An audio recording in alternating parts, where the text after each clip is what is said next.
Bota o Nepal na câmera aí. Olha só. Isto aqui é o palácio governamental na capital lá deles? Basicamente houve uma revolução liderada por jovens contra o partido de esquerda, um partido de matriz comunista, né? Que se diz leninista, mas é um partido muito parecido com o PT ali no Nepal, tá? O Nepal, que é um partido, é um país mais, eu diria, ele é multiétnico em certos termos, tá? Mas que é um país que não é exatamente rico, mas uma parte importante da população fala inglês, é uma população conectada nas redes sociais, é uma população que não estava, vamos dizer, muito feliz com o andamento das coisas ali no país e rapidamente, e esse é o ponto, rapidamente tocou uma revolução que em coisa de 2 dias derrubou o governo, botou fogo na galera, matou gente da família que administrava ali o país. Em resumo, fizeram uma revolução das mais assustadoras, tá? E como o pessoal tá colocando aqui nos comentários, talvez a primeira revolução da geração Z, senhor Rafael Almeida Rizzo. Que loucura! Essa é a primeira revolução conduzida por pessoas da geração Z. As pessoas comparam isso com as revoluções coloridas, porque as revoluções coloridas, né, que para muitos incluem aí as manifestações de 2013 no Brasil, incluem o Occupy Wall Street, incluem Maidan, incluem as manifestações que tivemos na Espanha, inclusive a Primavera Árabe. Essas revoluções coloridas tiveram nas ruas pessoas da geração millennial. E elas foram manifestações e foram movimentações que não redundaram em grandes transformações em muitos lugares, tá? Houve, vamos dizer, algumas vitórias, mas quase todas as vitórias foram revertidas. Hoje, o que nós vemos aí é uma primeira revolução tocada pelos Zoomers, ou seja, são os Zoomers do Nepal, e os Zoomers do Nepal tacaram-lhe o pau, derrubando o governo local. Tem matéria sobre isso, tem vídeo, vamos trazer isso aí, porque isso tem algumas implicações que são muito interessantes, tá? A gente tá falando aqui da condenação de um cara que é o presidente do Brasil, Jair Messias Bolsonaro. Pô, não tá com a imagem na tela. Tava até agora há pouco, velho. Você tem retorno na tua frente aí, tá, mas não tava. Não tava. Meu Deus, ficou 10 minutos no hora. Mas é legal que eu tô falando, ficar mostrando lá a imagem e tal. E o que a gente vê é uma última revolução, uma revolução boomer tardia, meio boba, frágil, sem vitalidade, não dando em nada e terminando condenada, né, pelos instrumentos inventados pela democracia militante para assim fazer.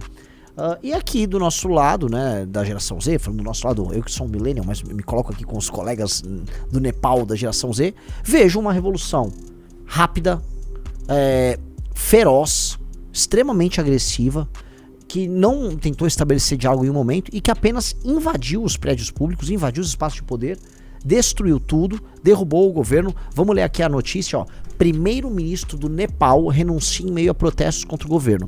Manifestantes incendeiam o parlamento e casas de ministros. Onda de protestos que já deixou 19 mortos ocorre após o governo nepalês bloquear redes sociais como o Facebook e o Instagram no país. Manifestantes entraram em confronto com a polícia na segunda e nessa terça-feira invadiram o complexo do parlamento. Vamos lá. O primeiro-ministro do Nepal, KP Sharma Oli, renunciou ao cargo em meio à intensificação dos protestos populares contra o governo nesta terça-feira. Manifestantes invadiram o complexo do parlamento nepalês e atearam fogo na sede do legislativo em casa dos ministros. Abre aspas. Renunciou ao cargo de primeiro-ministro com efeito a partir de hoje, a fim de dar novos passos em direção a uma solução política e a resolução dos problemas, declarou blá blá. A situação ficou insustentável após o choque com as 19 mortes nos protestos de segunda-feira, iniciados por insatisfação contra as restrições das redes sociais impostas pelo novo governo. Mais de 100 ficaram feridos, Já o presidente do Nepal, Ram Chandra Paudel, anunciou a renúncia de Oli e já iniciou o processo para escolher um novo premier.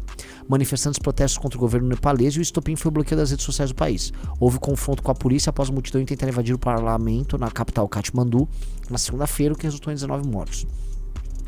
Nessa terça, os manifestantes protestaram também contra a violência policial e conseguiram invadir o complexo do parlamento. Eles atearam fogo no prédio legislativo, segundo o porta-voz do governo. Beleza. Em outro ponto, olha só, essa imagem é poderosa, hein? Assim, fogo no parlamento. Os caras realmente tacaram-lhe pau, tocaram o doido. Desce aí. Em outro ponto da capital, no bairro de Baisepati, manifestantes invadiram e incendiaram casas de ministros nepaleses, incluindo a casa de Sharma Oli. A mídia local informou que alguns ministros foram retirados em segurança por helicópteros militares. Imagens aéreas mostraram que o prédio da Suprema Corte também foi alvo de manifestantes e está em chamas, segundo imagens da agência de notícia Reuters. Desce. Na segunda-feira, a polícia disparou gás lacrimogêneo e bala de borracha para dispersar a multidão, composta em sua maioria de jovens, durante as tentativas de invasão do parlamento. A repressão resultou nos mortos e feridos e marcou um recorde de violência em protestos no país. A população protesta contra um bloqueio nas redes sociais como o Facebook e Instagram, imposto na semana passada sob o slogan de bloqueiem a corrupção, não as redes sociais. O bloqueio não foi bem recebido pela população e 30 milhões de habitantes do país, dos quais cerca de 90% usam a internet. Gente, essa região do mundo, tá? Por mais que o Nepal não seja composto exclusivamente de pessoas de origem hindu, né, indiana, do subcontinente ali e tal, eles são pessoas que usam muito redes sociais. Eles são quase iguais os brasileiros nesse uso viciado das redes sociais. Eles estão presos nos seus celulares, usam muito redes sociais. Teria um efeito similar aqui, um bloqueio das redes sociais oriundo do STF, por exemplo, não ao X. O X não é uma rede social importante. Se bloqueassem o Instagram e o YouTube, por exemplo, aqui no Brasil, daria uma merda muito grande. Tá? Essas manifestações que estão acontecendo no Nepal, quando a gente olha as cores, cores, estou falando ideológicas, você percebe que não é uma coisa motivada por elementos ideológicos, mas de fato ela soa parecida com o que foi 2013 no Brasil. 2013 no Brasil teve esse elemento tipo, tá todo mundo muito puto e todo mundo vai fazer o que vai rolar. E o governo ali caiu. Se a gente puxa as imagens de 2013, Rafael Almeida Rizzo coloca 2013 Congresso Nacional. Em 2013, gente, só pra vocês entenderem, as pessoas foram até o Congresso Nacional e quase meteram fogo no Congresso Nacional. Houve tentativa de invasão e, na verdade, na prática, invadiram o Congresso Nacional. Né? Tem imagens disso no Brasil. Só pra gente entender e contextualizar o que aconteceu nos anos que se seguiram. Tem aí as imagens, Rizzo? Que eu te pedi em vídeo, a gente tem vídeo disso. Tá? Deixa eu ver. Em 2013, veja, ainda que tudo começou com o estopim dos 30 centavos, 20 centavos, sempre confundo os centavos aí daquela história. No final, aquilo era apenas um extravasar de poder, uma demonstração de força e a ideia, vamos dizer, de um efeito contagiante que as redes sociais criavam para permitir que pessoas se sentissem empoderadas através dessa presença em massa. Era um efeito manada muito louco, tá?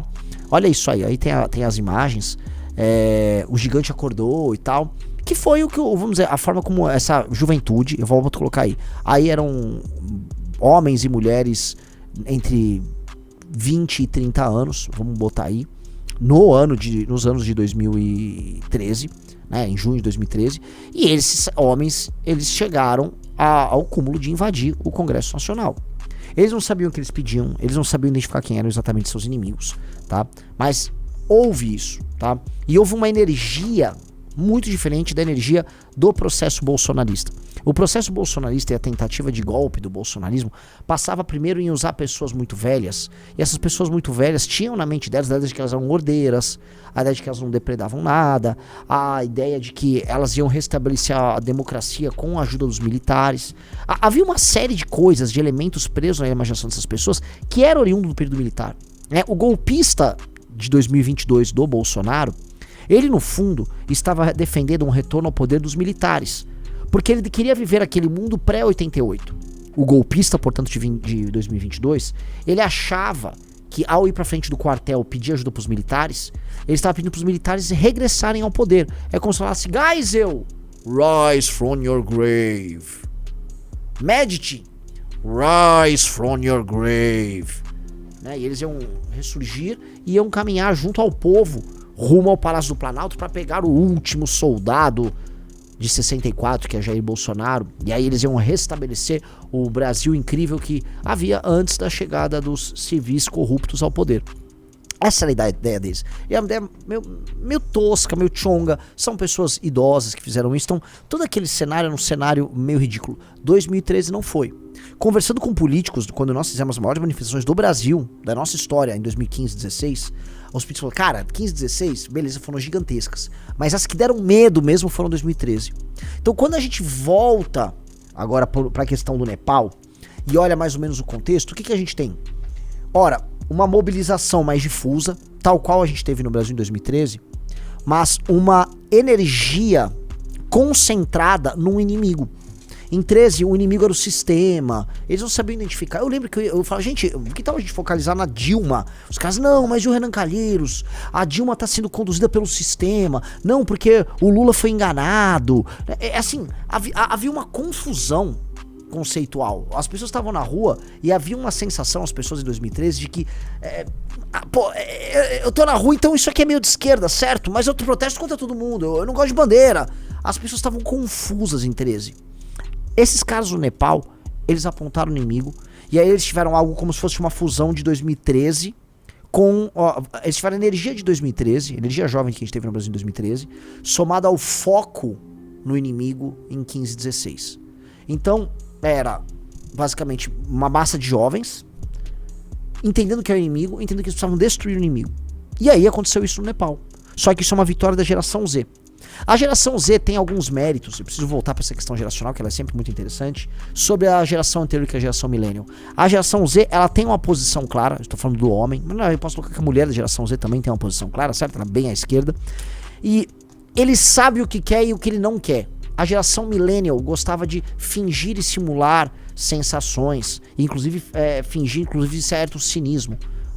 Talvez o millennial sempre quis ter, na verdade, uma crença verdadeira, mas ele achava que era esteticamente tolo ter essa crença verdadeira. Essa geração Z não. Então muitas pessoas apostam, não só aqui, mas em vários lugares do mundo, nesse potencial disruptivo que a geração Z tem, pelo fato dela... ela tá poucas ideias, ela sabe realmente escolher o que ela quer e o que ela não quer. Então é muito interessante o que tá acontecendo no Nepal. Muita gente tá excitada vendo isso, excitada no sentido da curiosidade, né? Falando, há um novo momento rolando no mundo, esse novo momento precisa ser percebido como tal.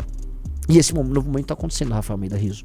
Sim. Esse novo momento que nós estamos enxergando aqui é talvez um novo momento de turbulências tocado por essa geração que é poucas ideias, tá? Vamos colocar aí, é um partido, eu não sei as afiliações, pessoal, por favor, que tá nos assistindo, quais são as afiliações desse partido comunista, de matriz leninista que comandava o Nepal, se esse partido era ou não era um partido, por exemplo, aliado à China, como era a reação deles com a Índia, tá? Porque pode ser que essa queda desse partido acabe redundando em um realinhamento. E por que eu falo isso?